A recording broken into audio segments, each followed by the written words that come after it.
Most people think they are strong. They are not. They are simply fast. Fast to judge, fast to react, fast to get angry, fast to defend their ego. But speed is not strength, it is lack of control. Real strength is not how fast you respond. It is how long you can wait before you do. Someone insults them and they fire back. Someone ignores them and they feel insecure. Someone disagrees with them and they feel attacked. They call it personality. They call it passion. They call it being authentic. Stoicism calls it something else. Slavery. Because if someone can control your emotions, they control you. If someone can provoke you on command, they own your nervous system. If someone can manipulate your anger, they dictate your behavior. But there is something most people never notice. Between what happens and what you do next, there is a space, a small space, a gap.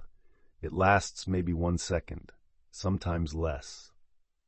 But inside that gap is your power, and most people surrender it without knowing. Marcus Aurelius understood this. Epictetus taught this. Seneca practiced this. They were not monks. They were not detached from life. They were emperors, advisors, war strategists. They lived in chaos, and yet they mastered themselves. They realized something simple, but life-changing. You are not disturbed by events. You are disturbed by your interpretation of events. That means the insult is neutral. The delay is neutral. The rejection is neutral. Your mind assigns meaning, and meaning creates emotion, and emotion drives action. If your mind creates the chaos, your mind can stop it. Imagine this. Someone insults you publicly. Your heart rate rises, your breath shortens, your ego burns, your brain screams, "Respond now."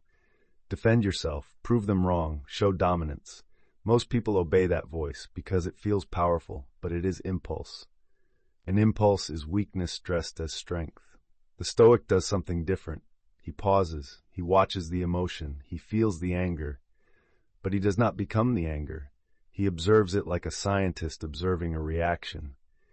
And in that observation, he becomes separate from it. And in that separation, he becomes free. Freedom is misunderstood. Freedom is not money. Freedom is not location. Freedom is not lifestyle. Freedom is emotional sovereignty. If someone can ruin your mood in seconds, you are not free.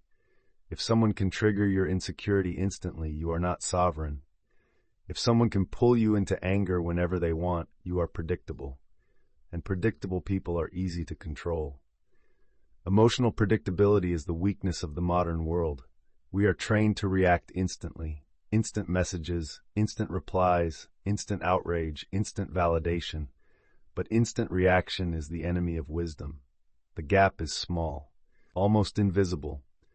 Most people miss it because they live too fast. They scroll too fast. They argue too fast. They decide too fast. They speak before thinking. They act before reflecting. Speed without awareness creates chaos. The Stoic slows down, not because he is weak, but because he refuses to be controlled. He understands that power lives in restraint, not in explosion. The gap must be trained. It does not grow naturally. You do not build calm during crisis. You build calm during inconvenience, traffic jam, slow progress, rude comment, small frustration, missed opportunity. Each one is training. Each one is a test. Will you react or will you respond? Weak people complain about discomfort. Strong people use discomfort to sharpen control. Every irritation is a gym. Every disagreement is a classroom. Every insult is a mirror. The question is not, what did they say? The question is, why did it trigger me? Why does this bother me? What insecurity did it touch? What ego did it threaten? Self-mastery begins with honest answers. Silence is power. People misunderstand silence. They think silence means submission. It does not. Silence means you are not emotionally hijacked. When someone attacks you, they expect noise. They expect defense. They expect drama. When you remain calm, they lose leverage. And when someone loses leverage, they lose power over you. Calm is intimidating because calm cannot be manipulated easily. Emotion is physical. When anger rises, your breath shortens. When breath shortens, logic weakens. Your body prepares for battle. But not every situation is war. Most are tests of discipline. Slow your breathing, and you slow your reaction. Inhale for 4, hold for 4, exhale for 6. You reclaim control of your nervous system. You interrupt the automatic reaction. You widen the gap. This is not philosophy. This is biology. Everyone has triggers: respect, money, rejection, comparison, status, approval. If you do not know your triggers, others will discover them, and they will use them. Self-awareness is armor. Ego is exposure. The stronger your ego, the easier you are to manipulate. The stronger your awareness, the harder you are to destabilize. The Stoic studies himself before he studies the world. Because the real battlefield is internal. Have you noticed something? The calmest person in the room often holds the most power. They do not rush to speak. They do not explode. They do not react emotionally. They observe. They calculate. They respond precisely. They do not waste energy. And energy saved is power accumulated. Emotional stability creates gravity, and gravity commands respect. People feel it. They may not understand it, but they feel it. Every day you are tested, not by huge disasters, but by small moments. A message, a tone, a mistake, a delay, a misunderstanding. Each moment asks you one question: are you disciplined or are you reactive? Most people fail small tests and then wonder why they collapse under pressure. You do not rise to the level of your goals. You fall to the level of your discipline, and discipline is built in the gap. Try this for 30 days. When angry, count to 10. When insulted, wait 30 seconds.